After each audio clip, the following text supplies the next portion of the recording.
बहुजन समाज के सारे महापुरुषों को सबसे पहले विनम्र अभिवादन करके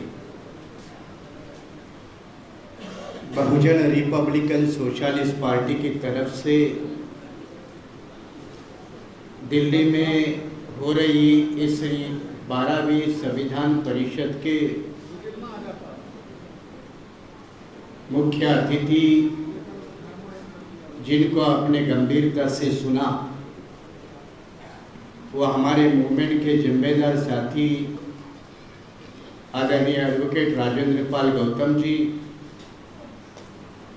उनके पूर्व जिनको सुना वो प्रोफेसर हमारे साथी दूसरे रतनलाल जी, मंच पर संचालन की जिम्मेदारी संभाल रहे हमारे डीजीपी पृथ्वीराज जी, 2 दिन से लगातार प्रयागराज से यहाँ दिल्ली में रहकर अटेंड करने वाले हमारे आदरणीय बंते जी, मंच पर विराजमान बाकी सारे जिम्मेदार साथी भाई और बहनों, अभी 2 दिन से जो चल रहा हमारा भी अपना एक पर्व होता है। किसी का कावड़ पर्व है, किसी का मंगल पर्व है, तो हमारा भी अपना 2 दिन से दिल्ली में एक पर्व चल रहा है।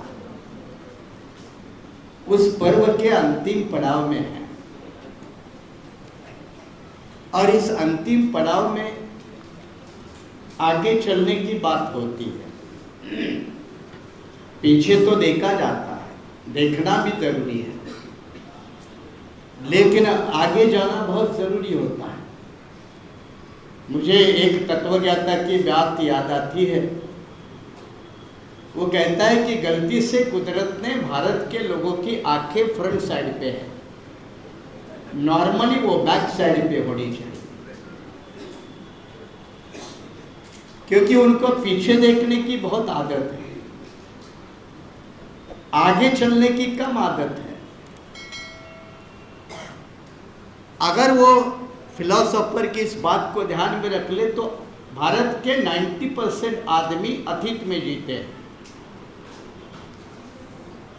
भविष्य की रणनीति को लेकर बहुत कम बात होती है और इसीलिए जब 2 दिन हमने कुछ एक्सरसाइज किया है, मेहनत से कमाया हुआ 2 पैसे की पूंजी लगाकर आप लोग घर बार छोड़कर परिवारों की चिंता किए बगैर दिल्ली में कुछ आए हो, तो उसका कुछ मकसद है और ये मकसद को मैंने कल भी जिक्र किया और आज समापन के समय में भी उसका जिक्र करना बहुत ज़रूरी है, क्योंकि हमारी कोई भी एक्टिविटी ये गोल ओरिएंटेड एक्टिविटी होनी चाहिए, किसी पर्पस के लिए जुड़ी हुई एक्टिविटी होनी चाहिए। ये कोई किसी की प्राइवेट हॉबी या मनोरंजन या किसी की ख्वाहिश इसके मुताबिक नहीं है, तो एक लार्जर एम के साथ, लार्जर गोल के साथ जुड़ी होनी चाहिए और उसी लंबी चौड़ी एक लार्जर एम के साथ जुड़ी हुई कड़ी का हिस्सा हमारे ये 2 दिन की दिल्ली का मुकाम, यह दिल्ली के पर्व की उसके साथ जुड़ी हुई कड़ी है। हर कोई आदमी अपनी नजर से देख सकता है, अपना परसेप्शन है। साउथ का आदमी अपनी नजर से देखेगा, नॉर्थ का आदमी अपनी नजर से देखेगा, कोई कसूर नहीं होता। लेकिन ये 2 दिन के समय में, ये अपने 2 दिन के प्रोग्राम कामयाब करने के लिए 6 दिन से मैं दिल्ली में हूं, 6 दिन से मैं दिल्ली में हूं और ये जुलाई महीने में बीआरएसपी के सबसे 3 बड़े प्रोग्राम हैं। 11 और 12 जुलाई को हम पूना में थे, आप भी लोग थे। 11 और 12 जुलाई में पूना में थे। 19 जुलाई को लैंडलेस लोगों के स्ट्रगल को लेकर मुंबई में आजाद मैदान के ग्राउंड में थे और अब 26 और 27 को दिल्ली में है।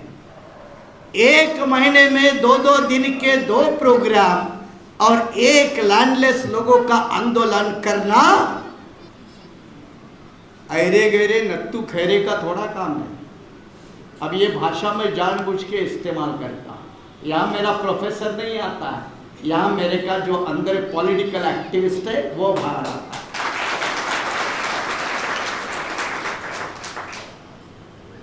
पांच दिन में कोई कहेगा भाई साधन कहाँ से लाते हो? तो अभी मैं मंच पे बैठा था, 10 रुपए तो आपने सामने देखा, तो वो 10,000 का चेक, लेकिन चुपके से मेरे साथ मेरे जेब में 70,000 रुपए ला के रखे हैं एक पार्टी के साथी ने। पार्टी के साथी ने कितने 70,000। अब कहा आप कहोगे दिल्ली वाले के किसी बड़े आदमी ने दिए होंगे तो मुझे क्यों देगा, वो तो इनको देगा, मैं थोड़ा दिल्ली का रहने वाला हूं। मैंने उसको पूछा ये कहां से आए? उसने कहा ये लिस्ट है अपने पार्टी के कार्यकर्ता किसने किसने पैसा दिया, ये बीआरएसपी की ताकत है।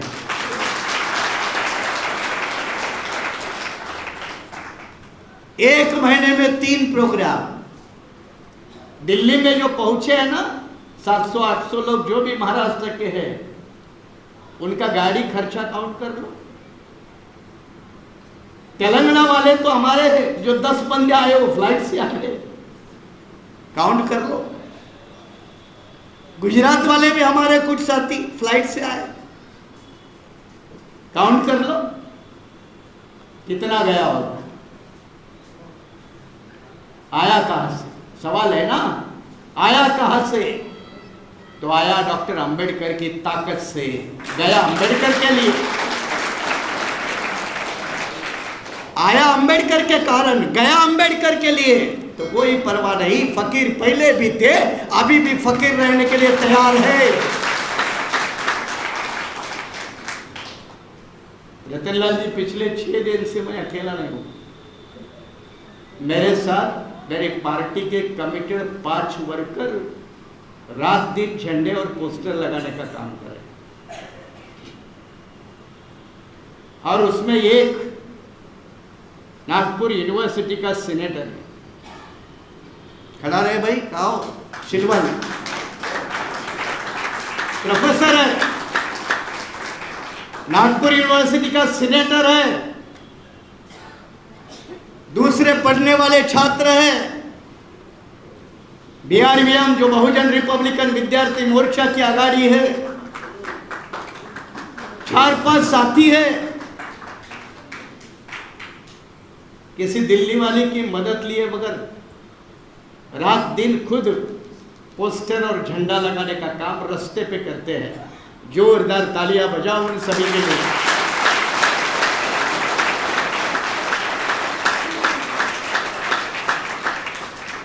जेब में 4 पैसे होना और उसके लिए 4 कमांडर होना और उसके लिए 4 कमिटेड जान लेने वाले और देने वाले कर्मठ कार्यकर्ता होना, यह आंदोलन की ताकत है।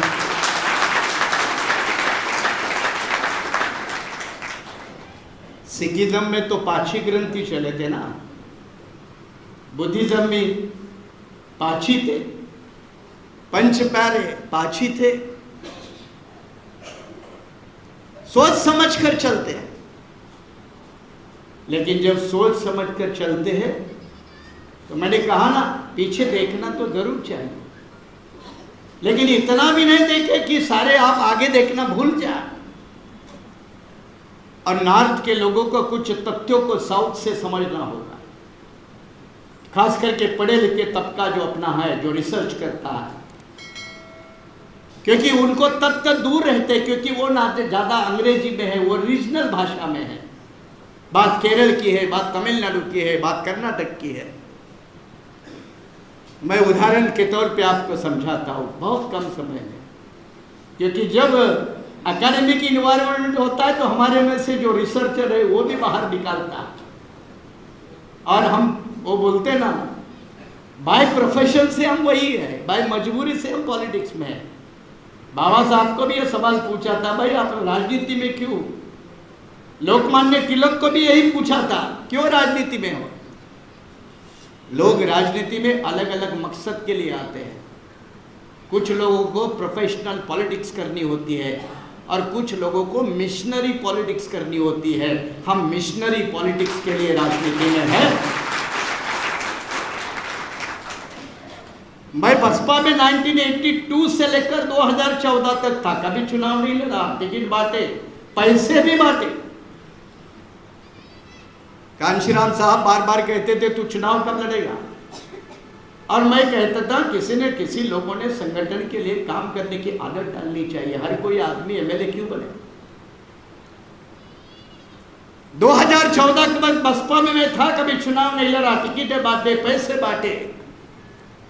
पढ़े लिखे लोग इतने भी हैं महाराष्ट्र में, तो उनकी एक अच्छी तादाद है जिनका इस बखूबी के साथ मूवमेंट के लिए हम लोग इस्तेमाल करते हैं। या हमारे प्रोफेसर पिसे हैं, ओबीसी समाज के हैं, सामने बैठे हैं, सीनेट वो भी मेंबर नागपुर कारपुर नागपुर यूनिवर्सिटी के रह चुके हैं। कई सारे साथी हैं जो बड़ी लगन के साथ मूवमेंट को कामयाब करना चाहते हैं। लेकिन मैं जब नॉर्थ में कदम रखा है तो कुछ तथ्य हमारे सामने हैं जो नॉर्थ वालों को भी समझना बहुत जरूरी है। और उसके लिए मैं आपको याद दिलाता हूं, डॉक्टर टीएम नायर का आप लोगों ने नाम सुना होगा। बहुत कम लोग डॉक्टर टीएम नायर को जानते हैं। तब केरला स्टेट नहीं था, तब कर्नाटका स्टेट नहीं था, सिर्फ साउथ इंडिया प्रोविंस था, मद्रास प्रेसिडेंसी थी। और डॉक्टर टीएम नायर, नायर मतलब तो आप समझते हैं, आज के नायर को तो आप समझते हैं, लेकिन उसमें से ये कई नायर बुद्धिज्म के मूवमेंट को फॉलो करते थे, बहुत कम लोगों को पता है। इसलिए बॉम्बे में अगर आप आएंगे तो आप नायर हॉस्पिटल मिलेगा। नायर हॉस्पिटल के एंट्री पॉइंट में किसी भगवान की मूर्ति नहीं है, वो भगवान बुद्धा की मूर्ति है। और ये नायर हॉस्पिटल बनाने वाले जो नायर फैमिली थी, वो जो मुंबई में वर्ली इलाके में रहती थी। वर्ली इलाके में कौन रहता था? सारे फिल्म स्टार रहते थे, सारे फिल्म स्टार। रईस इलाका, मैं तो बीडीडी चाल में वर्ली में ही रहता था, हमारा अपना 5 स्टार अलग था, उनका 5 स्टार अलग था। हमारा 5 स्टार 10 बाई 10 कमरे वाला था, कॉमन टॉयलेट बाथरूम वाला था। उनका 5 स्टार समुद्र के किनारे पे होता था, और समुद्र के किनारे में बेहतरीन काफी जमीन में फैला हुआ नायर का रेसिडेंस है, आज भी है। वो नायर के रेसिडेंस पे बुद्धिज्म बाबा साहब के पहले बुद्ध विहार बना हुआ आज भी है।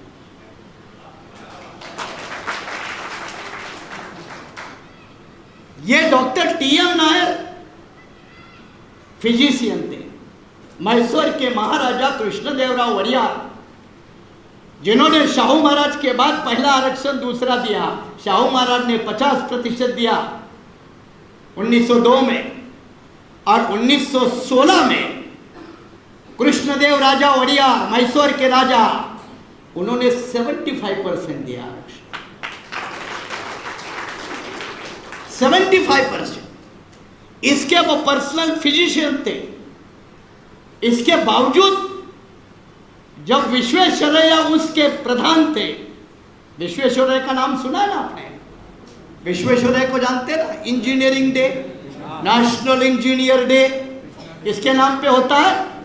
विश्वेश्वरैया के नाम पे। ये विश्वेश्वरैया मैसूर स्टेट का प्रधान था, और जब कृष्णदेवराव वड़ियार ने 75% आरक्षण दिया तो सबसे पहला विरोध करने वाला ये विश्वेश्वरैया था, ब्राह्मण था। विश्वेश्वरैया ने विरोध किया, डॉक्टर टीएम नायर ने नौकरी छोड़ी। डॉक्टर टीएम नायर ने नौकरी छोड़ी, कांग्रेस पार्टी ज्वाइन की। ये 12-15 की बात है, 1912 और 15 की। कांग्रेस पार्टी ज्वाइन की। कांग्रेस पार्टी में उस वक्त पेरियार भी थे, सी राजगोपालाचारी भी थे, बड़े बड़े नेता थे। डॉक्टर टीएम नायर 1916 में कांग्रेस पार्टी की तरफ से, तब असेंबली नहीं होती थी, अंग्रेज का जमाना था, और प्रेसिडेंसी में इंपीरियल काउंसिल के चुनाव होते थे। इंपीरियल काउंसिल, इंपीरियल काउंसिल में तब तक पूरे दक्षिण भारत से एक भी नॉन ब्राह्मण आदमी कभी नहीं चुना था, एक भी।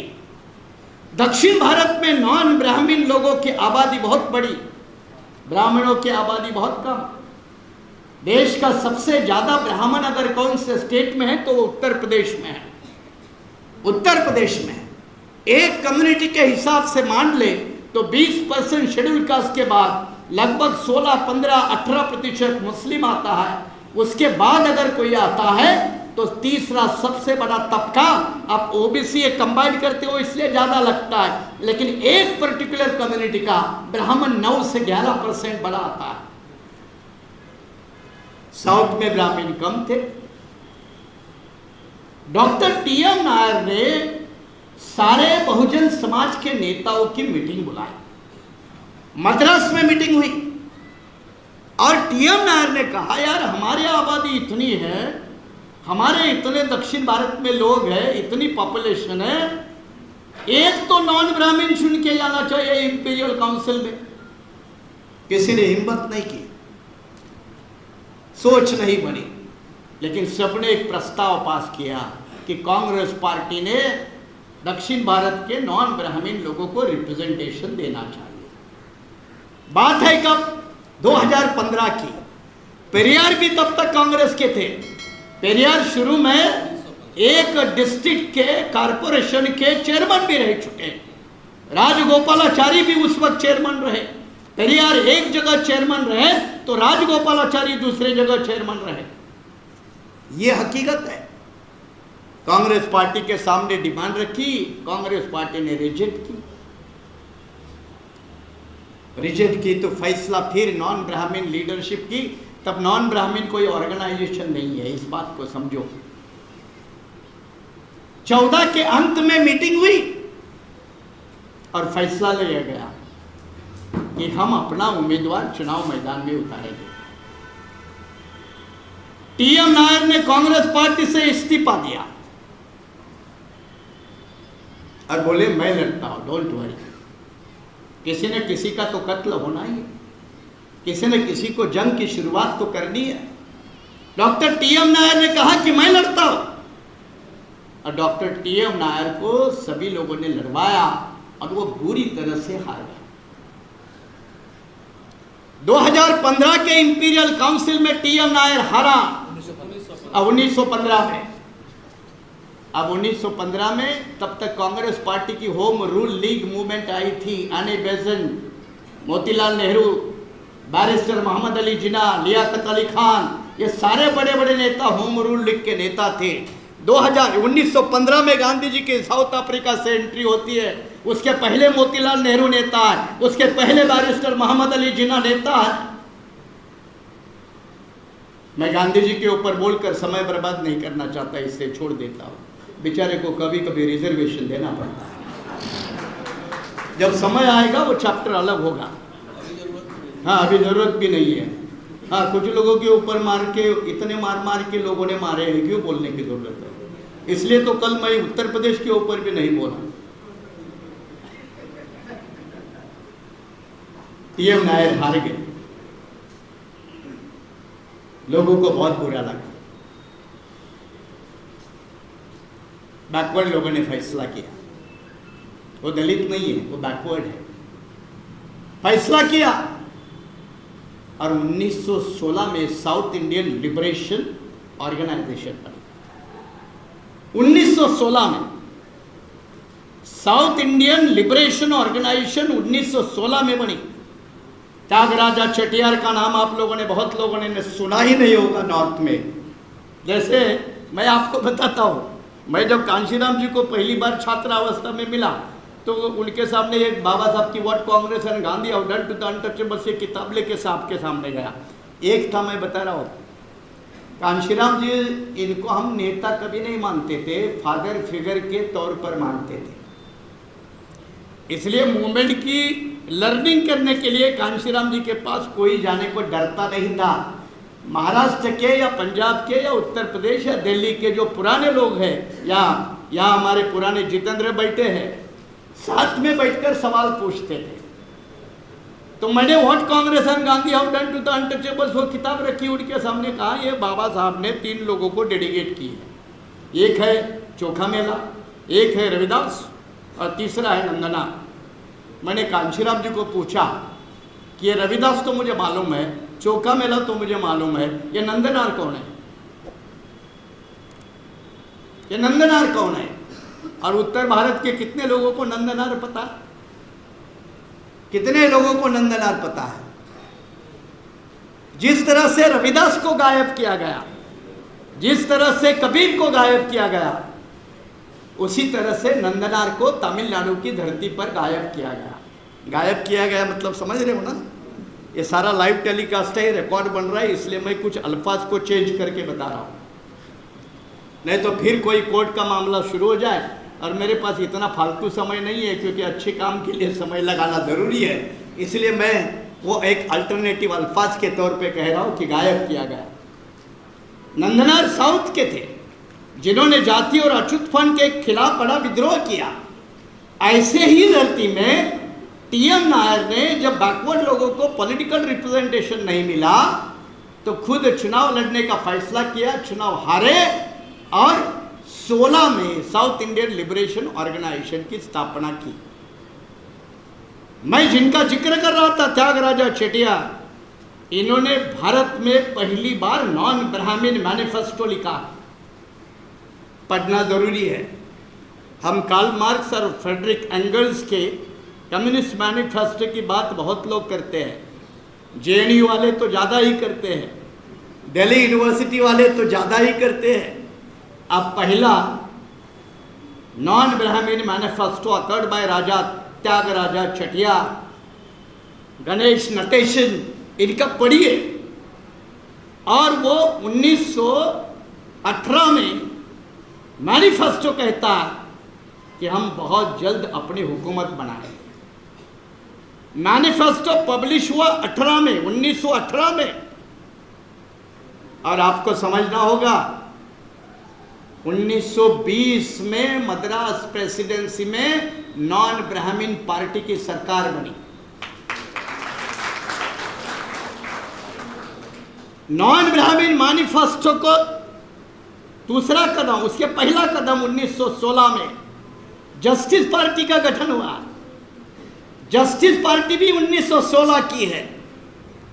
नॉन ब्राह्मण मैनिफेस्टो 18 का है। और फिर लेजिस्लेटिव, तब प्रोविंशियल काउंसिल का चुनाव हुआ। मद्रास प्रोविंशियल काउंसिल में पूरे पंडितों को हराकर नॉन ब्राह्मण लोगों की इस देश में पहली बार सरकार बनी 2 साल के अंदर। और इस देश का पहला कम्युनल एक ऑर्डिनेंस होता है, इसको जीवो बोलते हैं, रिजर्वेशन का ऑर्डर 1920 की सरकार ने मद्रास प्रोविडेंस में इशू किया। मेरा कहना क्या है, संक्षिप्त है। 15 में कांग्रेस में रहे, बाहर निकले। 16 में जस्टिस पार्टी का निर्माण, 18 में नॉन ब्राह्मण मैनिफेस्टो और 1920 में सरकार। 4 साल के अंदर सरकार बनाई। 4 साल के अंदर। ये भी तो इतिहास है ना, ये भी तो इतिहास है। तात्पर्य क्या है, अनुमान क्या है? अनुमान ये है कि लंबी लड़ाई तो लड़ना जरूरी है, लेकिन लड़ते लड़ते कभी कभी पेनल्टी कॉर्नर मारकर शॉर्टकट माध्यम से भी सरकार बनाई जा सकती है।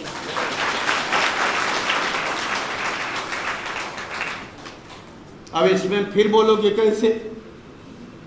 यही तो भोपाल में प्रेस कॉन्फ्रेंस हो रही थी कांशीराम जी, मैं भी था। तब हम छोटे थे, छात्र लेवल की, हमारी थोड़ी पहचान कोई थी, बहुत अननोन आइडेंटिटीज थे। और हुआ क्या कि भोपाल में प्रेस कॉन्फ्रेंस चल रही है और कांशीराम जी ने कहा बहुत जल्द हम अपनी हुकूमत बनाएंगे, सरकार बनाएंगे। सारे पत्रकार हंसने लगे, कोई लिख नहीं रहा, एक पत्रकार लिखने के लिए तैयार नहीं है। कांशीराम जी ने कहा नहीं लिखो, कोई फर्क नहीं पड़ता।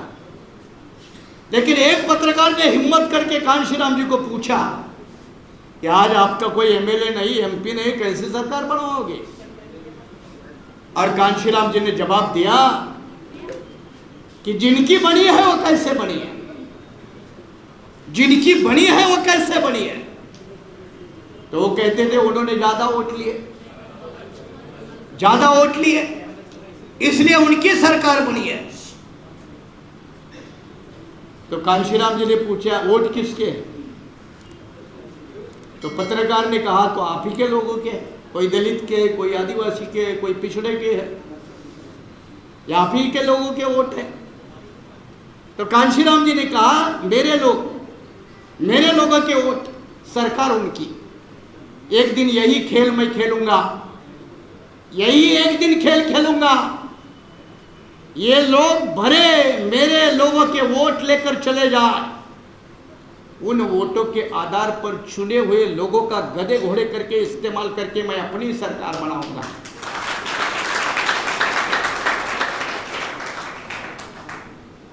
नहीं किया इस्तेमाल, किया कि नहीं? अभी आप कहेंगे हमको कन्विंसिंग नहीं है, कन्विंसिंग नहीं है तो मैं पंजाब के 1959 या 57 जब 3 एमएलए की जरूरत पड़ रही थी कांग्रेस पार्टी को और अकाली दल को सरकार बनाने के लिए, 3 का फैसला था, जिधर भी जाए उधर 3 बनेंगे तो सरकार बनेगी। और रिपब्लिकन पार्टी का अध्यक्ष दुलीप चंद शाहपुरी थे। अब यही फिर नॉर्थ के यंग बच्चे को, कितने लोगों को दुलीप चंद शाहपुरी का नाम पता है? ये एक प्रॉब्लम है।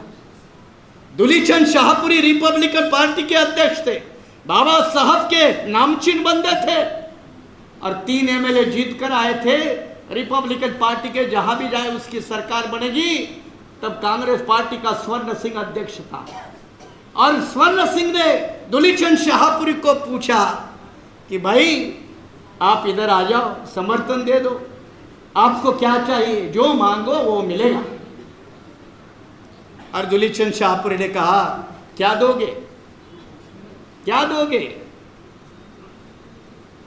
स्वर्ण सिंह ने कहा सभी को एक, उसमें से एक आदमी को मंत्री बनाएंगे। तो दुलीप चंद शाहपुरी बोला बस इतना ही। स्वर्ण सिंह को समझ में नहीं आया, वो बोलते ठीक है आप क्या और चाहते हो? तो कहता है कि दूसरे को भी मिनिस्टर बनाएंगे। और दुलीप चंद शाहपुरी कहता है बस इतना ही। वह स्वर्ण सिंह फिर परेशान हो गया, वो समझ गया कि यह बंदे की डिमांड बड़ी है। उसने कहा तीसरे को भी मंत्री बनाता हूं। और दुलीप चंद शाहपुरी कहता है बस इतना ही।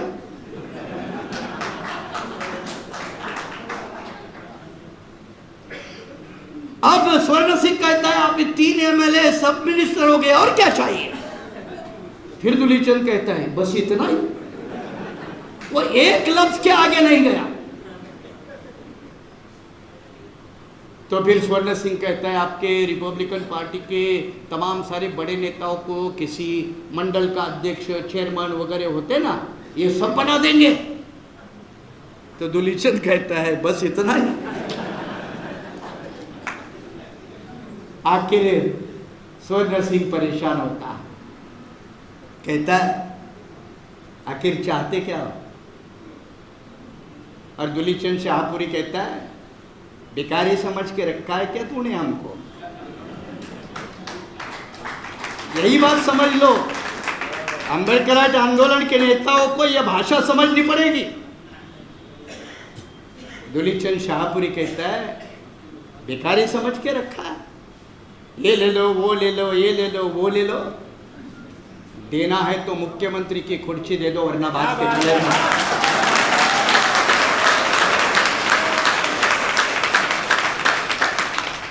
इसको कहते हैं आरपीआई के नेता है, रिपब्लिकन अम्बेडकर आंदोलन के नेता। नहीं तो उदाहरण दे दूं, फिर जलती हुई आग के ऊपर नमक छिड़कने वाला। 2007 में 8 एमएलए थे बसपा के उत्तराखंड में, 25 एमएलए थे कांग्रेस के, और अपोजिशन के भी लगभग उतने ही थे। उसमें से उत्तराखंड क्रांति दल एक पार्टी थी यूकेडी, उसके 3 एमएलए थे। उत्तराखंड विधानसभा 70 की है, दिल्ली वाली जैसी है, 70 की है, सबसे कम लिमिट 70 का है, 70 का है, तो 35 तो 50% होते हैं। कांग्रेस के पास 25 है, 3 यूकेडी वाले हैं। यूकेडी वाले ने शर्त रखी कि बसपा के 8 अगर कांग्रेस के साथ मिलकर सरकार बनेंगे तो हम आपको समर्थन देंगे, वरना नहीं। आए बसपा के पास, मैं अभी भी बता रहा हूं, उस वक्त के जो बसपा के कोऑर्डिनेटर थे उसमें राजभर भी थे, प्यारेलाल जाटव भी था, और एक बंदा था, मैं नाम लेकर बता रहा हूं क्योंकि आप फैक्ट को वेरीफाई कर सकते हैं। और तब मायावती कहते हैं क्यों सरकार बनाने के चक्कर में पड़ते हो, जाने दो।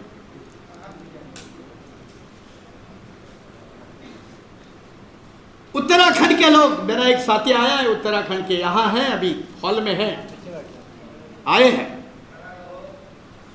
बसपा के 8 एमएलए जिधर जाएंगे उसकी सरकार बनती, एक कोऑर्डिनेटर ले जाता है, बहन जी मौका है सरकार बनाते। 2007-8 की बात है। बहन जी कहते काय के लिए सरकार बनाने के चक्कर में लगे हो, आपको कोई अकल बिकल है कि नहीं, आप इस समस्या में मत पड़ो, मैं निपटूंगी। इसने निपट लिया, इसने निपट लिया। 8 आमदारों को कोई आदेश नहीं दिया। उत्तराखंड में 2007 में तो अपनी सरकार बनी, लेकिन उत्तराखंड में भी पहला अपना सीएम बन सकता था, नहीं बनने दिया, नहीं बनने दिया। एक तरफ दुलीचंद शाहपुरी है जो 3 एमएलए के बदौलत चीफ मिनिस्टर होने का सपना पंजाब जैसे स्टेट में देखता है, और एक तरफ मायावती है जो 2007 और 8 में उत्तराखंड में 8 एमएलए होने के बावजूद भी सरकार नहीं बना सकती। ये 2 पोल अपार्ट्स है, ये 2 अलग अलग मॉडल है।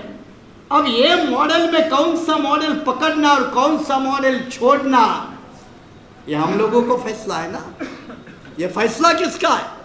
लेकिन लोगों के सामने ये मॉडल तो रखने पड़ेंगे, और जब मॉडल रखे जाएंगे तो let the people decide which kind of the model they should accept, कौन सा मॉडल उन्होंने पसंद करना चाहिए। लेकिन बुद्धिमान लोगों ने ये सारा तथ्य समझकर एक संशोधन करके ये भी सारे तथ्य लोगों के सामने रखने की जरूरत है, और ये कम लेवल का तबका उत्तरी भारत में है, इसमें भी कोई दो राय नहीं है। अब जब इसी में डिटेल में जाते तो बाबा साहब की भी बात देख लो। बाबा साहब सक्रिय राजनीति में आए कब? 1920 के बाद। 1924 में तो उनका नॉन पॉलिटिकल ऑर्गेनाइजेशन है। उनकी पार्टी कब की है? उनकी खुद की पहली पार्टी 1937 की है। जिंदगी की पहली पार्टी 1937 की है। बाबा साहब की कोई पार्टी नहीं थी। लेकिन जब 1915 में 15-16 के बीच में एक अंग्रेजों ने कमेटी भेजी थी मुंबई में, जिसका नाम है मुड्डे साउथ ब्यूरो कमीशन, और यह साउथ ब्यूरो कमीशन के सामने अछूतों को अपनी तकरार रखनी थी, तो सरकार की तरफ से किसको डेप्यूट किया था? सरकार की तरफ से उस वक्त एक जस्टिस थे, जस्टिस चंदावरकर, ये अनटचेबिलिटी के खिलाफ काम करते थे, उनको नॉमिनेट किया था। चंदावरकर के साथ दूसरे साथी थे, कौन? विठल राम जी शिंदे, जिनकी एक बहुत रिसर्च वाली एक किताब है, the problem of the Indian untouchables, ये भी उनकी किताब है, और उनको डॉक्टरेट मिली है, मराठा कम्युनिटी के है। उनका भी जाति और अनटचेबिलिटी के खिलाफ उनका बड़ा काम रहा। तो ये विठल राम जी शिंदे और जस्टिस चंदावरकर ये अनटचेबल का पक्ष रखने वाले थे। बाबा साहब को जैसे भनक लगी 1916, 15-16 की बात है। अब बाबा साहब की उम्र क्या है देखो, बाबा साहब की उम्र 15-16 में क्या है? ये 15-16 और वो 8, 24-25 साल की उम्र है बाबा साहब, 24-25 साल की है। आजकल के तो कहे गधों को उम्र 60 पार होने के बाद भी अकल नहीं आती, और कहते ना कुछ लोगों को विजडम टूथ आता है ना, तो क्या बोलते हैं आप इधर उत्तरी भारत में? अक्लदार। कुछ लोगों को तो मरते दम तक नहीं आती हो। अब बाबा साहब की उम्र 25-26 साल, बाबा साहब को इनवाइट नहीं किया था वो कमेटी ने। बाबा साहब जाके मिले उस वक्त बॉम्बे के गवर्नर को। अब बाबा साहब ने कहा, I am the first untouchable graduate of Bombay university. ये है बयान, I am the first graduate from the untouchable community, from this Bombay presidency, Bombay university. मुझे अपने लोगों के बारे में बयान देना। शुरू में गवर्नर कहता है आपको इनवाइट नहीं किया। बाबा साहब फिर कोशिश करते हैं, तब तक शाहू महाराज जिंदा है। शाहू महाराज इंटरफेयर करके मदद करते हैं और बाबा साहब को साउथ ब्यूरो कमीशन के सामने अपनी बात रखने का मौका मिलता है। और मौका मिलता तो वो कमीशन को भी ऐसा लगा कि अंबेडकर भी क्या मांगेगा, 24-25 साल का लड़का है, ये भी बाकी दलित नेता के जैसे कहेगा मेरे लोगों को खाने को अनाज नहीं है, पीने को पानी नहीं है, रहने के लिए घर नहीं है, चलने के लिए रास्ता नहीं है, ऐसे सारे भिखमंगे डिमांड करेगा। कौन कौन से डिमांड करेगा? यही डिमांड चंदावरकर कमेटी ने की है, यही डिमांड विठल राम जी शिंदे ने की है। बाबा साहब जो पहुंचे और वो साउथ ब्यूरो कमीशन ने पूछा कि अंबेडकर तुम्हारे लोगों को क्या चाहिए। उन्होंने अंबेडकर को अंडर एस्टिमेट किया। अंबेडकर ने भी अपना अंदाज लगने नहीं दिया। मैं अंबेडकर ये जो शब्द कर रहा हूँ वो इनडिफरेंट लैंग्वेज की हैसियत से कर रहा हूँ, डिसरिस्पेक्ट हैसियत की तरफ से नहीं, क्योंकि वो लैंग्वेज में मैटर करती है। अंबेडकर क्या चाहिए? और बाबा साहब कहते हैं मुझे कुछ नहीं चाहिए। तो आप आए हो क्यों? अपने लोगों की बात लेकर आया हो, तो अपने लोगों के लिए तो मांगो। अब ये जो मांगो है ना शब्द, हम इसके ऊपर बहुत मजाक करते थे। महाराष्ट्र में शेड्यूल कास्ट में एक मांग कम्युनिटी है, मांग समझते हैं? हाँ, तो इनका एक डेलीगेशन इंदिरा गांधी को मिलने को गया था। जब वो प्रधानमंत्री थी तो उसको डेलीगेशन एक गया था, तो वो डेलीगेशन को पूछा ये कौन से समाज के? इंदिरा गांधी को भी ज़्यादा कास्ट मैटर नहीं करता था। उसने पूछा कौन से बिरादरी के, कौन से जाति के हैं? तो बोले मांग है। हाँ, तो इसके समझ में नहीं आया। बोले मांगो, क्या मांग है?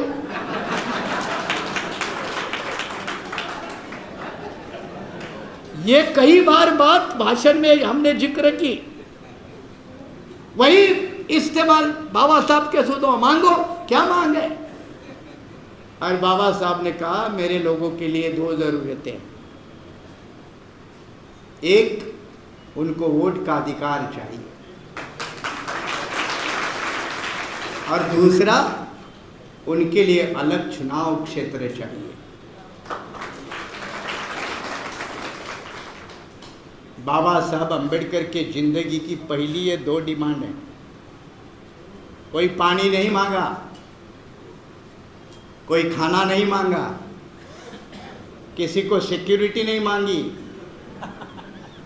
किसी को बंगला नहीं मांगा, किसी को एमपी एमएलए बनने का पद नहीं मांगा।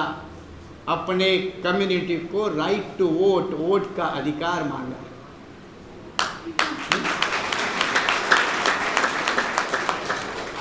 बाद में कई लोग मिले, बाबा साहब ये मांगते वो मांगते, फाइनेंशियल असिस्टेंट मांगो, छात्रों को विदेश भेजना, ऐसा मांगो ना।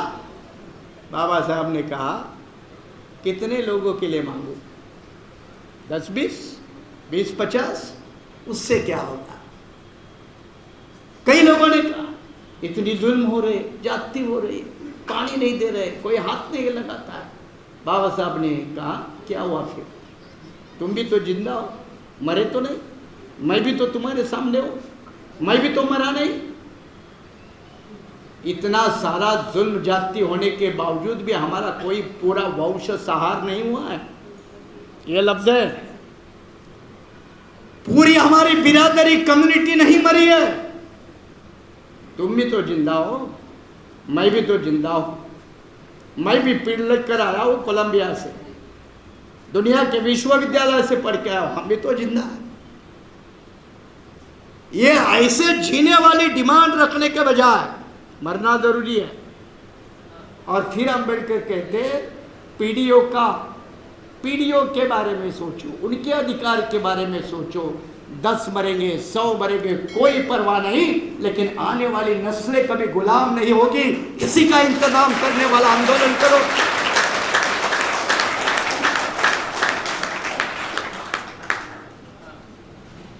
क्या हुआ? अगर उस समय राइट टू वोट नहीं मिला होता तो 32 तो बाद में है भाई, 32 तो बाद में है। बाबा साहब की इस भूमिका के ऊपर एक मशहूर शायर इकबाल का तो नाम सुना है, मोहम्मद इकबाल। कल मैंने डॉक्टर राहत इंदौरी को सुनाया, आज मोहम्मद इकबाल की बात सुनाता हूँ। मोहम्मद इकबाल कहते हैं, अरे 2-4 क्या सारे जमाने के बावजूद, 2-4 क्या सारे जमाने के बावजूद हम नहीं मिट सकेंगे मिटाने के बावजूद।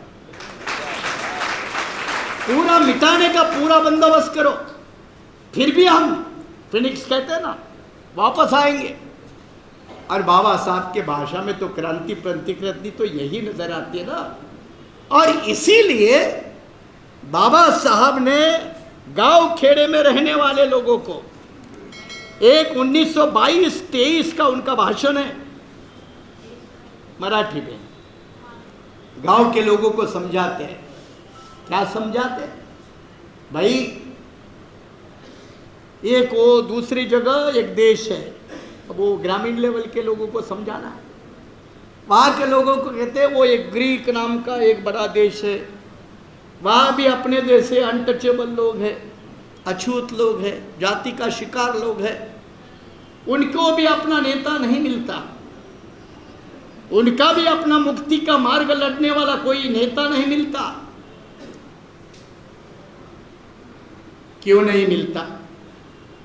क्योंकि उस देश में एक डिमेटर नाम की गॉडेस है, देवता है। वो गॉडेस जिसको अप्रूवल करती है वही आदमी नेता बनता है। गॉडेस डिमेटर नाम की, ये जिसको आशीर्वाद देगी, अप्रूवल देगी, वही आदमी उनका नेता होता है। तो लोग पूछते वो देवता अप्रूवल कैसे देती है? तो ग्रीक में कल्चर है, पंडित जी के माध्यम से देती है, पुजारी के माध्यम से। और वहां भी सारे पुजारी अपर कास्ट, ऊपर वाले, हाँ, ऊपर फर्स्ट फ्लोर सेकंड फ्लोर होता है ना वो। जब भी ग्रीक में यह मामला उठा कि ये डाउन टोडन का नेता कौन होगा, तो ग्रीक कल्चर में फैसला डिमेटर देवता करेगी। डिमेटर फैसला करेगी, किसके माध्यम से करेगी? पंडे के माध्यम से करेगी। पंडा कौन? Upper caste.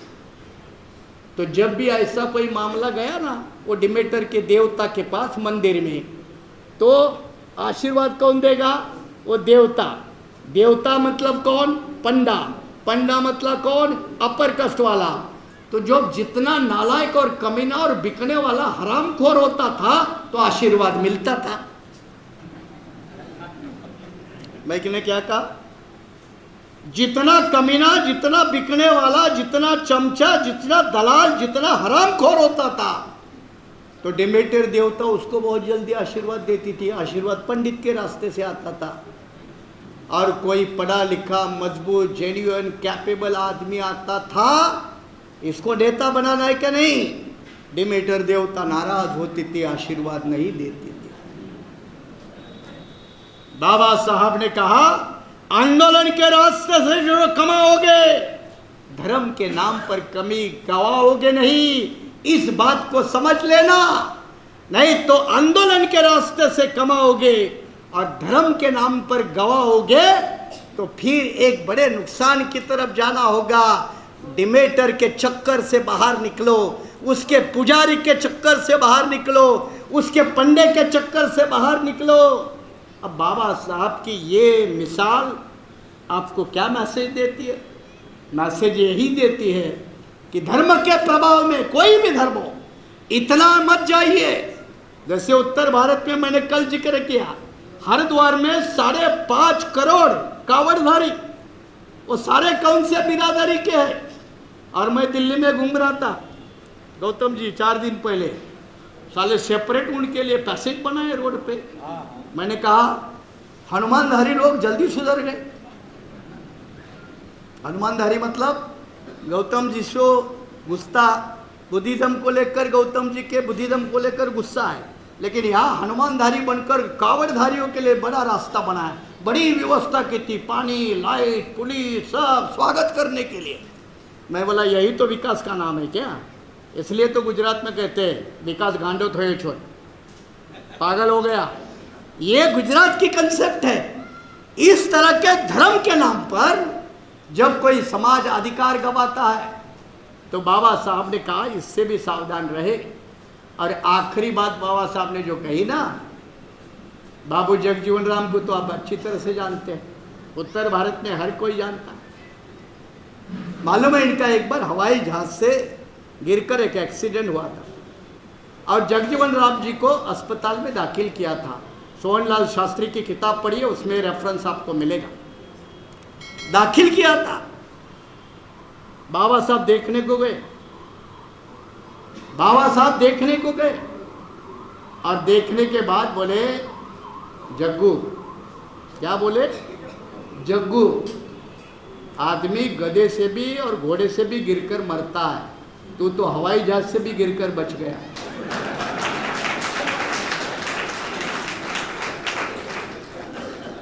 मैं फिर रेफरेंस दे रहा हूं, सोहनलाल शास्त्री की किताब है, बाबा साहब के करीब में 25 साल, पढ़िए। जग्गू, आदमी गधे घोड़े से भी गिरता है तो मरता है, तू तो हवाई जहाज से भी गिरकर बच गया। बची हुई जिंदगी तो अब तो समाज के लिए लगा। ये है अंबेडकर, ये है अंबेडकर। ये नहीं मामला कि बाबूजी ने कितने लोगों को रेलवे में नौकरी लगाई, मामला वो नहीं है। बाबा साहब ने कितने लोगों को नौकरी को लगाया, वो कोई नौकरी लगाने के लिए, किसी का पेट भरवाने के लिए थोड़े अंबेडकर थे। अंबेडकर तो पीढ़ियों का पेट भरवाने के लिए आए थे। वो किसी एक दो लंबे, किसी एक बिल्कुल साधारण के रोजी रोटी का इंतजाम करने का आंदोलन नहीं था। इसलिए ना उन्होंने अपने बेटे को लगाया, ना बहू को लगाया, किसी को नहीं लगा। ये भी मालूम होना चाहिए, ना अपने बेटे को कहीं लगाया, एमपी एमएलए बनाया, ना बेटे के बेटे को लगाया, किसी को भी नहीं लगाया ना। यही जो अंबेडकर भवन जिस जगह पे खड़े, ये जमीन, यही जमीन ये बाबा साहब अंबेडकर ने खुद खरीदी थी। उस जमीन में आज हम खड़े। तो अंबेडकर की विरासत एक बहुत बड़ी विरासत है। हाँ, उद्घाटन भाषण भी हुआ था, तब ये छोटा सा था, बड़े लेवल का नहीं था। और आते थे, दिल्ली में रहते थे, बाबा साहब खुद चल कर आते थे। ऐसे हालत में मैंने कल तो नहीं बताया, जब बाबा साहब अंबेडकर लॉ मिनिस्टर थे, एक क्लर्क की चपरासी की इंटरव्यू थी, चमार समाज का। बाबा साहब लॉ मिनिस्टर थे और एक आदमी गया सिफारिश लेकर कि भाई इसको चपरासी का कॉल दिलवा दे। सोहनलाल शास्त्री ने बढ़िया तरीके से लिखा है, डिस्क्रिप्शन अच्छा है कि हम बाहर प्रार्थना करते रहे कि हमारी चमार आदमी को बेचारी चपरासी की नौकरी तो मिले, बाहर प्रार्थना करते हैं। बाबा साहब ने जो काम करना था कर लिया, लेकिन जब काम करने के बाद साहब आपसे न्यू हार्डिंग एवेन्यू बंगले पे पहुंचे तो एक आदमी दौड़ते दौड़ते गया और बाबा साहब के पैर के ऊपर गिर गया। बाबा साहब को समझ में नहीं आया कि साधे सीधा सीधा एक आदमी दौड़ के आता है और पैर के ऊपर, अपना पैर के ऊपर पकड़ता है। बाबा साहब पूछते है कौन भाई? वो बोलते मेरा नाम अमीन चंद है, दिल्ली का रहने वाला हूँ। और फिर बाबा साहब पूछते काम क्या करते हो, और वो कहता है मैं गांधी के हरिजन सेवक लीग का प्रधान हूं। क्या कहता है? गांधी के हरिजन सेवक लीग का प्रधान हूं। बाबा साहब कहते यार तेरी पोस्ट थोड़ी मैंने पूछी है, तुम काम क्या करते हो, क्या काम है तुम्हारा? और वो बेचारा ईमानदारी से कहता है बाबा साहब आपको गाली देना यही हमारा काम है, आपको गाली देना हरिजन सेवक संघ का यही तो काम था ना, गांधी के चेले चपाटे का तो यही काम था ना। ईमानदारी के साथ बोला कि बाबा साहब आपको गाली देना हमारा काम है।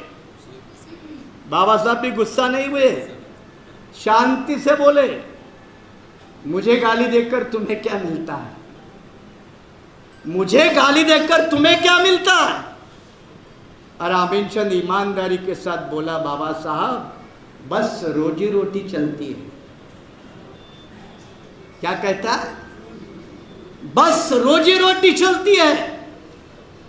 तो बाबा साहब कहते मुझे गालियां देकर भी अगर तुम्हारी रोजी रोटी मिलती है तो मुझे कोई इतराज नहीं, चले जाओ।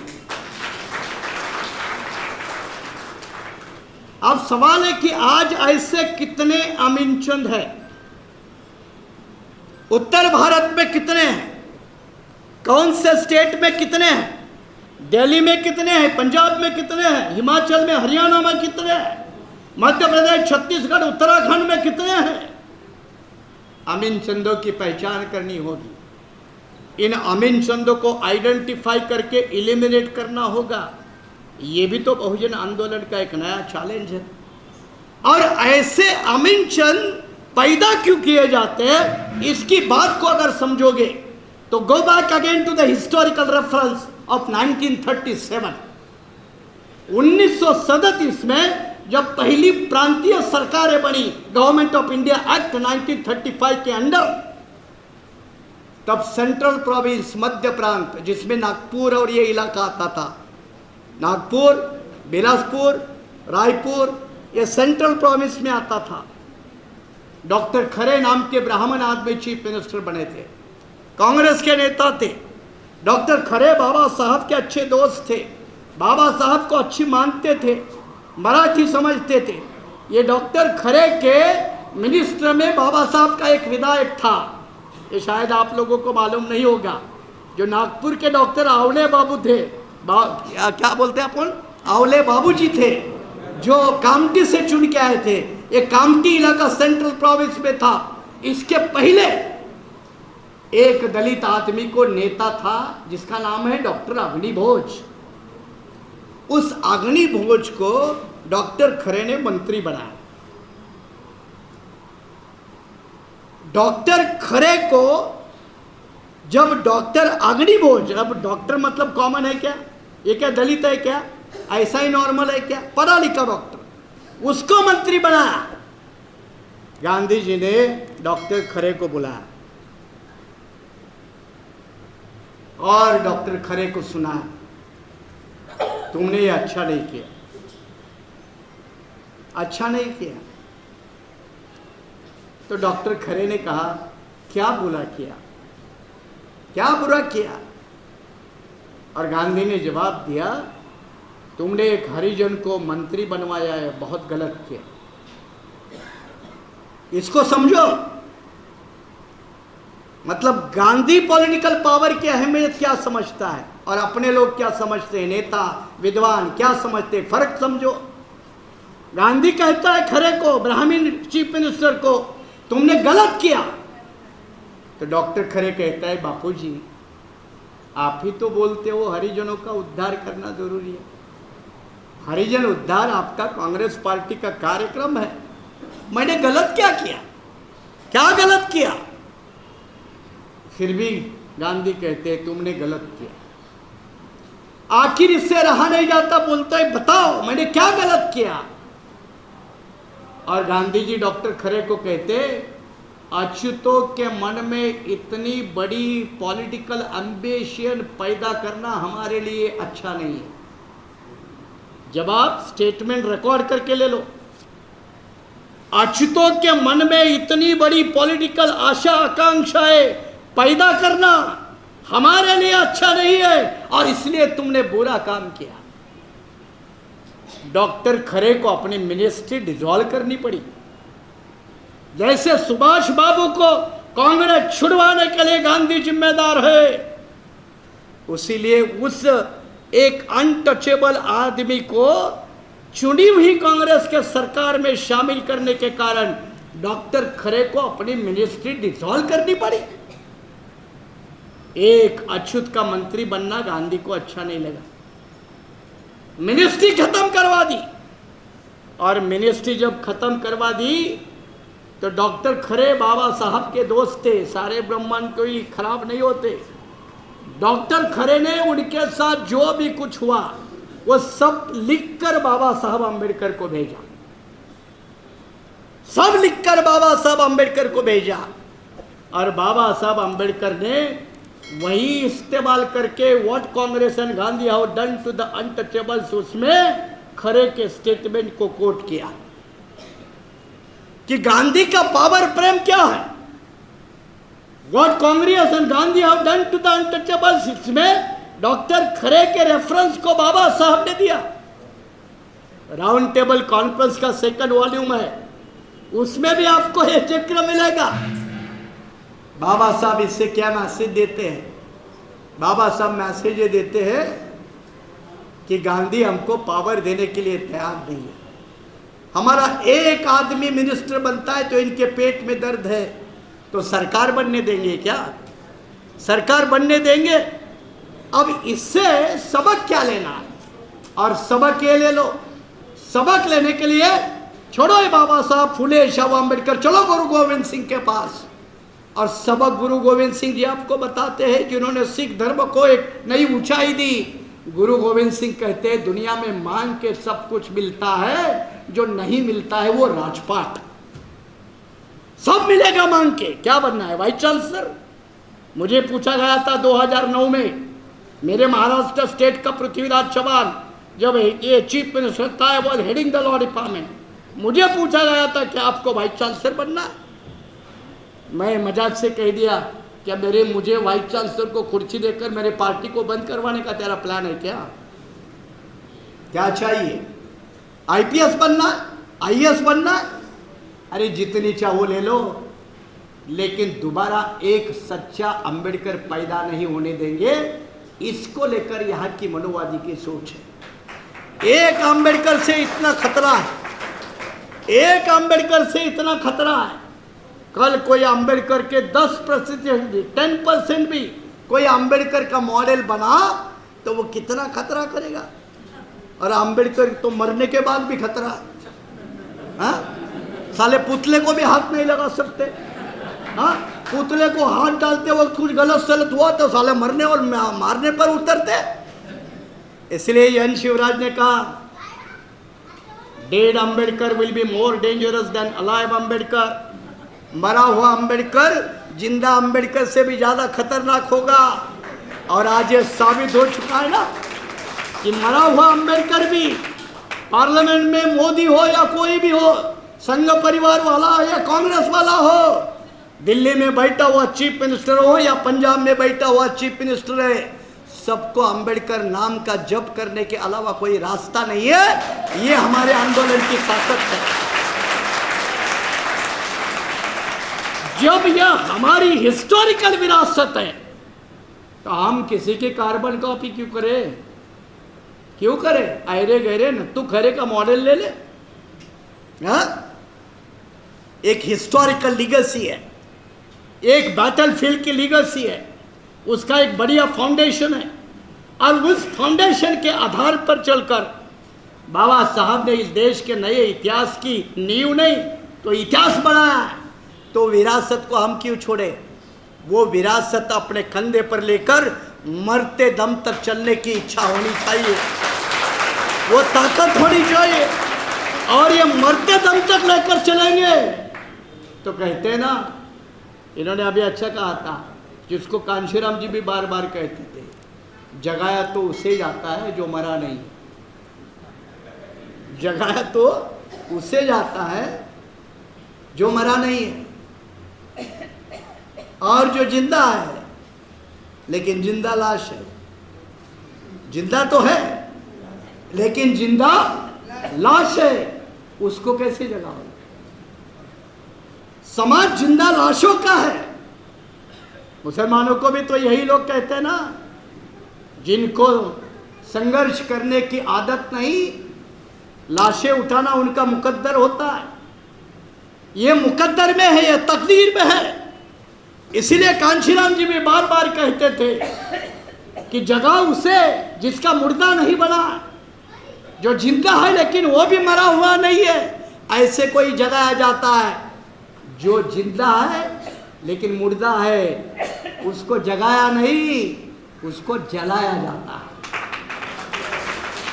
उसको जलाया जाता है।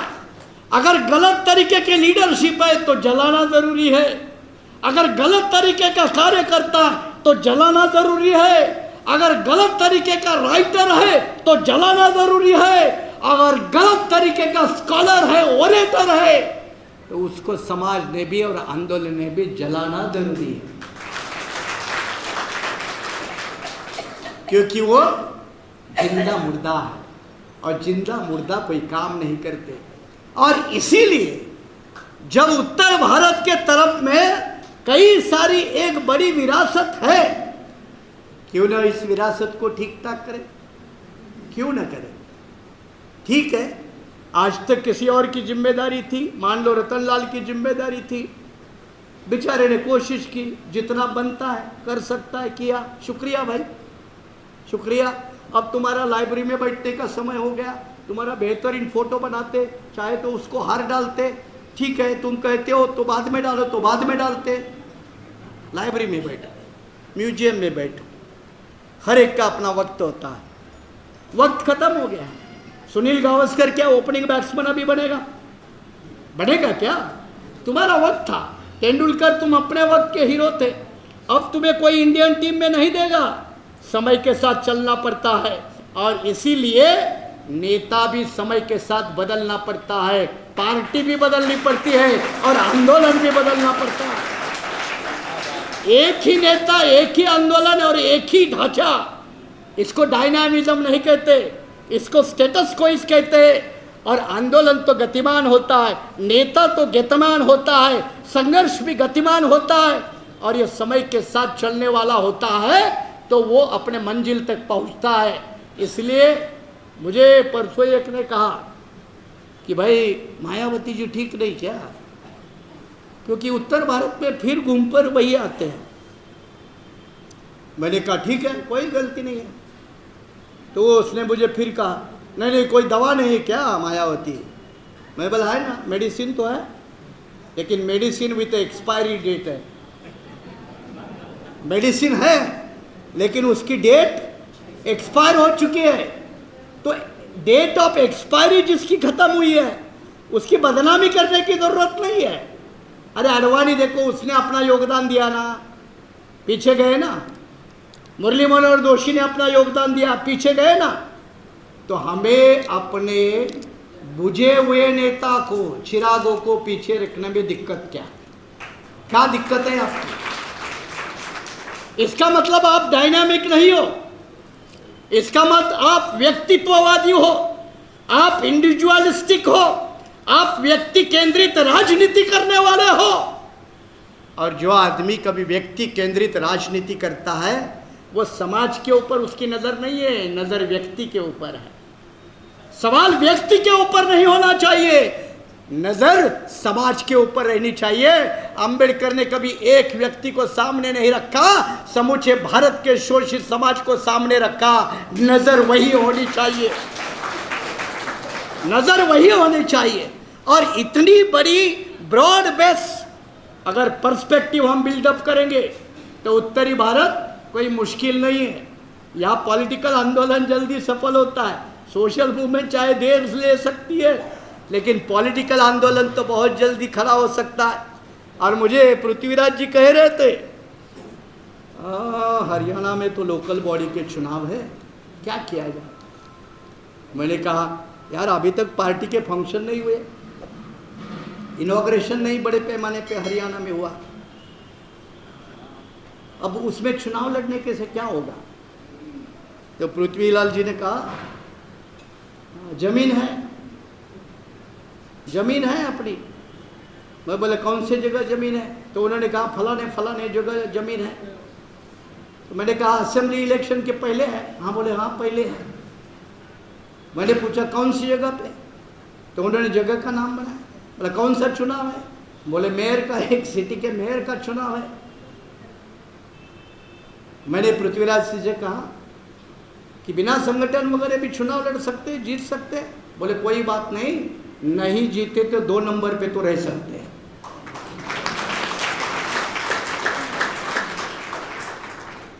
छलांग लगानी पड़ेगी, मौत आनी है कल आज परसों, उसका इंतजार करूं कब आएगी, उसके इंतजार में रहो कब आने वाली है। 10 साल के बाद 5 साल, मरना तो तय है ना, तो आज क्यों नहीं, आज क्यों नहीं।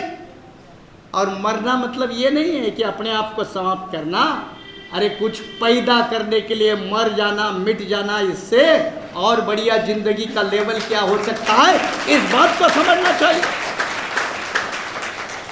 और इसीलिए हमारे पत्रकार साथी समझ रहे हैं कि कल माने साहब ने 6 बजे, आज भी बजेंगे क्या, तो बिल्कुल नहीं। अब आपको आगे की बता रहा हूं कि बीआरएसपी ने कदम रखा, तिरमावलन जी सुबह आए, तिरमावलन जी और उनके साथ member of parliament 2 MP, Ratanlal ji आए बैठ में, एक आप सिंबॉलिक लेवल पे कह रहा हूं, 2 MP साउथ इंडिया के हैं आपके पास सिंबॉलिक लेवल पे, 2 MP साउथ इंडिया के। तो उन्होंने कहा जो चाहिए करिए, हम साथ में हैं। कल अपने पास एक MP आए थे आसाम से, ट्राइबल नभा कुमार सरानिया, उन्होंने कहा जो चाहिए करिए। कितने MP हो गए, 3 हो गए। महाराष्ट्र में हम, मेरे पास 11 MLA, जो 13 पार्टी का गठबंधन है, 11 MLA कम ताकत है, कम ताकत है क्या। अब शरद पवार के पास 11 बचे हैं कि नहीं ये ढूंढना पड़ता है, मेरे पास 11 है। हाँ? उसके पास बचेंगे नहीं, या खुद भेज रहा है पार्सल बना के बीजेपी में, और बाद में बेटी को भिजवा कर सेंट्रल के मिनिस्ट्री उसको दिलवाएगा, हो सकता है, गेम ऑफ अ पॉसिबिलिटी। लेकिन जब पवार के पास 11 बचे कि नहीं इसकी कोई गारंटी नहीं, लेकिन डॉक्टर माने बिना अपने पार्टी का MLA होते हुए भी कह सकता है कि 11 MLA मेरे पास महाराष्ट्र में है। तो ये 11 हो गए, ये 3 हो गए। अब यहां एक MLA है मंच पे, क्या उनको गिनना नहीं चाहिए, गिनना चाहिए कि नहीं गिनना चाहिए। नहीं, आप हाथ उठाकर बताओ, गिनना चाहिए ना, बराबर। हमारे लिए टीवी डिबेट के लिए एक बेहतरीन आदमी चाहिए कि नहीं, जो दूसरे के कपड़े उतार दे, चाहिए कि नहीं। या रतनलाल को ऐसी जगह पे भेजना चाहिए कि नहीं, आप बताओ, भेजना चाहिए कि नहीं। अरे मोदी के भी बाप है, हमें अपना जन समर्थन ले सकते हैं, कौन सी बात है, लोगों से हाथ ही उठवाना है।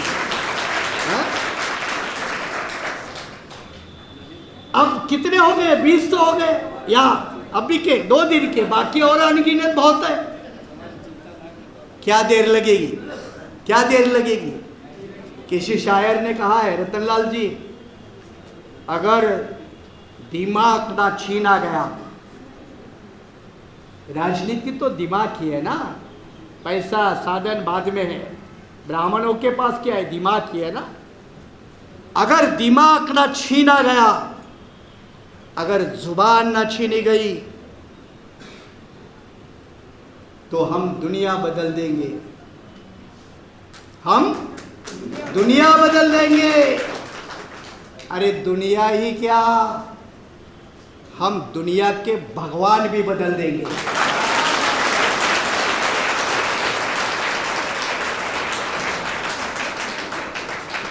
अब आप कहोगे दुनिया के भगवान कैसे बदलोगे भाई? तो संतोषी माता किससे आई थी और आजकल कहाँ है संतोषी माता? ये पंजाब में डेरे वाले, ये है, ये बाबा वो बाबा, कुछ अंदर कुछ बाहर, है ना? यही तो भगवान बनाने वाली फैक्ट्री है ना। इनका पॉलिटिकल पावर का हाथ उठा दो, बेचारा आसाराम बन जाएगा। कहाँ है, कहाँ है? पैसा नहीं है उसके पास, फॉलोअर नहीं, आज भी उसको जेल से बाहर कर दो, करोड़ों की लाइन लगेगी। लेकिन सलाखों के पीछे है, ये पावर तय करती है, ये पावर तय करती है। पंजाब में एक डेरे का बंदा, क्या नाम है उसका, पिक्चर बनाने वाला, कितनी बार पैरोल पे आता है। ये पॉलिटिकल पावर का रहम है, ये राम रहीम का रहम नहीं है, ये सरकार का रहम है। और इसीलिए मैंने कहा दिमाग ना छीना गया, जुबान ना छीनी गई। अरे इंसान तो बदल कर दिखाएंगे ही, लेकिन इंसान ही क्या, भगवान भी बदल कर दिखाएंगे। और यही औकात बहुजन आंदोलन की है। और इसी आंदोलन के साथ आप हर कोई जुड़ने में लगे। इसमें हर किसी को नेता बनना होता है, जो हमारा रतनलाल जी का मुद्दा है।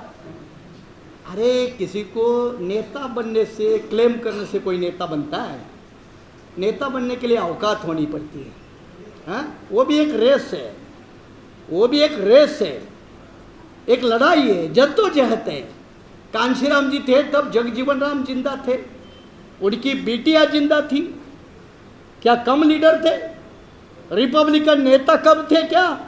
महाराष्ट्र में तो नेताओं की बड़ी लंबी लाइन है, फिर भी कांशीराम उभर के आए ना। नेता पैदा होता है, अपने आप में डेवलप होता है, किसी के बनाने से ना नेता होता है।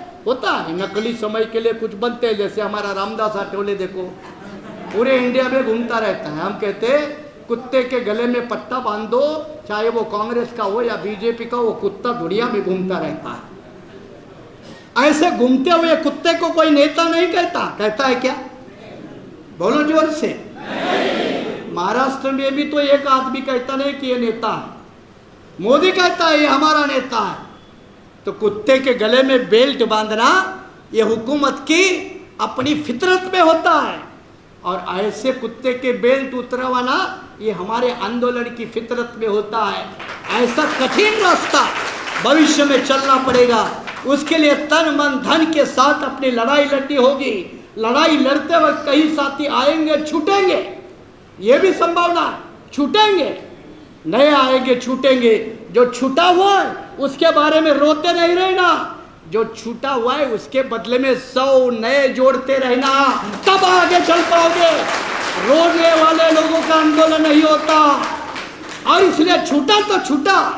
माँ बाप भी तो मर जाते ना कभी कभी, भाई बहन नहीं मरते, तो क्या जिंदगी रुक जाती है, रोजी रोटी रुक जाती है? आंदोलन की वही बात है। अगर 2-4 मरे तो कोई फर्क नहीं पड़ता, चले गए हिस्ट्री के पीछे तो कोई फर्क नहीं पड़ता, लेकिन आपका मकसद आगे हो जाना चाहिए। बाबा साहब ने अपने कितने बेटे मरे इसका हिसाब नहीं किया, रमाई कितनी बार रोई उसका हिसाब नहीं किया। अगर बाबा साहब अपने बलिदान का हिसाब नहीं करते तो तुम कौन से खेत की मूली हो जो अपने आंदोलन के लिए बलिदान का हिसाब लगाते हो? मैंने अपना घर छोड़ा, मैंने अपनी नौकरी छोड़ी। अरे घर छोड़ी तो तू चपरासी थी, तू तो सीएम बनी ना, क्या आंदोलन ने तुमको सम्मान नहीं दिया? तूने घर छोड़ा, क्या था तेरे पास? आज किसी का स्टेट का एमएलए है, एमपी है, क्या था? वो भी तो बाबा साहब के पॉलिटिकल रिजर्वेशन की देन है। कोई एमपी बना है, एमएलए बना या एमपी बना है, मिनिस्टर बना है, तो क्या बाबा साहब की देन नहीं है? और जब बाबा साहब की इतनी बड़ी देन है तो हमें इतना तो समझना चाहिए, अगर बाबा साहब का इतना बड़ा कर्ज बोझ हमारे सर पे है तो हम उसमें से 10-20% तो वापस करें। बीआरएसपी वापस करने वाले लोगों के आंदोलन का नाम है, ये वापस करने वाले लोगों का आंदोलन का नाम है। और जो आंदोलन बिल्कुल बिल्कुल अपने मकसद के साथ वफादार होता है, दुनिया के इतिहास में कभी वो असफल नहीं होता, कभी असफल नहीं होता। और इसीलिए मुझे भी पूरा विश्वास है कि नॉर्थ इंडिया में हम बिल्कुल असफल नहीं होंगे। और ये सफलता को मजबूत करने के लिए कल मैंने कहा कि हमारे साथ डीजीपी जैसे लोग जुड़ रहे। आज भी कई लोगों ने कहा, चिट्ठी देकर कहा कि सर हमें आपके पार्टी में काम करना है। हम जानते तक नहीं, उनको जानते तक नहीं। जो बेचारा हमारा मुस्लिम साथी यहाँ रोया, वो एक ग्राम पंचायत का प्रधान है या सदस्य है, वो भी कहता है कि हमारे लिए रास्ता बनाओ। लोग जुड़ेंगे, लोगों के पास जाना होगा। और लोगों के पास जाने के लिए सोनीपत हरियाणा में 19 अगस्त को बीआरएसपी का प्रोग्राम होगा संविधान परिषद के नाम पे। 19 अगस्त को सोनीपत पे होगा, जगाधरी में 20 अगस्त को होगा, दूसरी जगह हरियाणा में जगाधरी में 20 अगस्त को होगा। और 3 सितंबर को पंजाब स्टेट में लुधियाना में होगा। इसका मतलब महाराष्ट्र वाले ये मत समझे हमारा अभी कोई आराम करने का समय है क्या, तुम अपना काम करो। लोकल बॉडी चुनाव है, कारपोरेशन के चुनाव है, मंत्री भी देखना है। हाँ, तो ऐसे चुनाव में ये तीनों प्रोग्राम में नॉर्थ, क्योंकि मैं ये क्यों डिक्लेयर कर रहा हूँ, क्योंकि कुछ लोग कहेंगे टीका टिप्पणी नहीं करने वालों के जुबान को कोई रोकता नहीं। अरे माने सर आए थे, वो दिल्ली में थे 1 हफ्ता भर, अपनी नौटंकी करके चले गए, अब दोबारा नहीं आएंगे।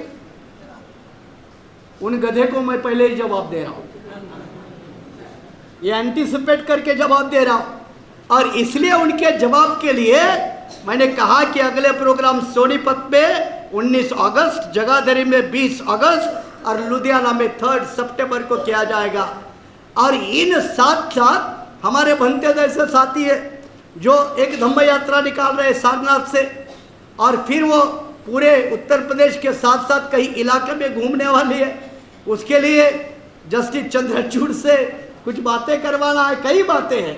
तो इन सारे बातों की कार्रवाइयाँ उत्तर भारत में भी चलती रहेगी।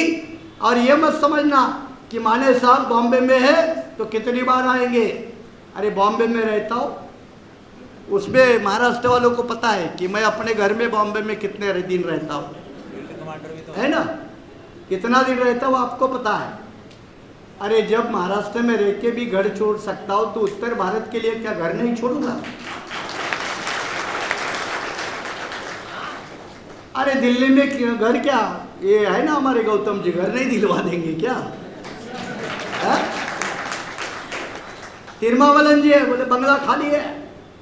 नवा कुमार कह रहे थे बंगला खाली है, आ जाओ। और वैसे भी वकील आदमी हूँ, हाई कोर्ट छोड़कर सुप्रीम कोर्ट में भी प्रैक्टिस कर सकता, क्या दिक्कत है, क्या दिक्कत है। इसलिए किसी के मन में अगर कोई शंका होगी कि ये कारवा भविष्य में नहीं चल पाएगा, उनको ताल ठोक कर रहा हो कि जहाँ भी कदम रखते हैं एक दिन के लिए नहीं रखते, मजबूती के साथ रखते हैं और भविष्य में भी उसको मजबूती प्रदान करेंगे। और इसीलिए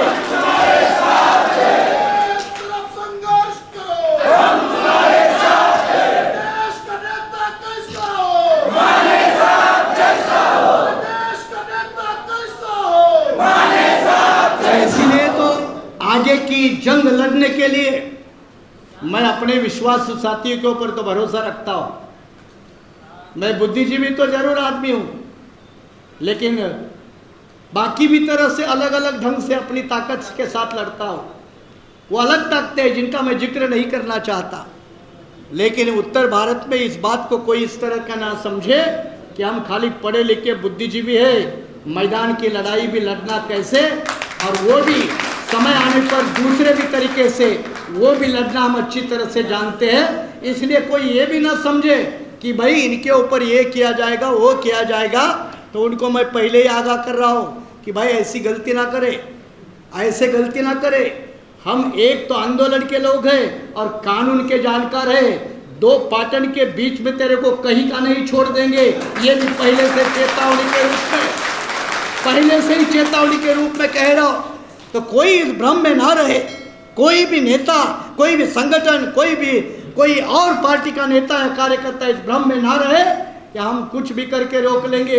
मैंने कहा ना, अरे जब दुनिया के भगवान बदलने की औकात रखते हैं तो तुम तो कौन से केस के मूली हो। और इसीलिए हम जानते हैं कि संघर्ष करना है, लड़ाई लंबी है, लेकिन लड़ना जरूरी है और मजबूती के साथ लड़ना जरूरी है। और ये मजबूती के साथ लड़ने के लिए आप सभी लोग तन मन धन से पूरे ईमानदारी के साथ, एक मजबूती के साथ हमेशा डट कर इस आंदोलन का साथ देंगे। इसी आशा और उम्मीद के साथ आप सभी को शुक्रिया। जय भीम, जय भारत।